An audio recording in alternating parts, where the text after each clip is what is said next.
نحمد و نصلی علی رسول کریم اما بعد۔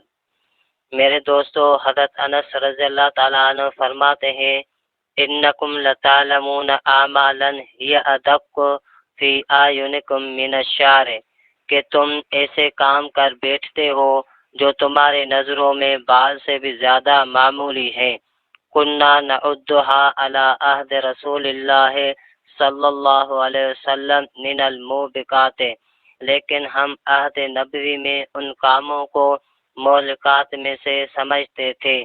میرے دوستو، انسان میں جتنا اللہ کا خوف ہوتا ہے اتنا ہی وہ اللہ کی نافرمانی سے ڈرتا ہے اور خوف کھاتا ہے، اور یہ خوف جتنا کم ہوتا ہے اتنا ہی اس کی گناہوں پر جسارت بڑھتی رہتی ہے۔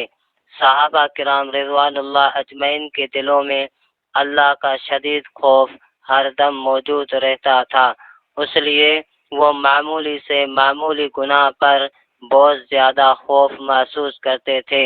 حضرت انس رضی اللہ تعالیٰ عنہ اپنے ساتھیوں یعنی تابعین کو فرما رہے تھے کہ اب یہ وقت آ گیا ہے کہ وہ گناہ جسے ہم اپنے لیے ہلاکت کا سبب سمجھتے تھے وہ اب لوگوں کی نگاہ میں حقیر اور معمولی بن گئے ہیں۔ میرے دوستو، جو انسان اپنے دل میں اللہ کا خوف پیدا کرنے کی کوشش کرے گا، گناہ خود بخود اس سے چھوٹ جائیں گے۔ گناہوں سے نجات صرف خوف خدا سے ہی ہے۔ وما توفیقی الا باللہ۔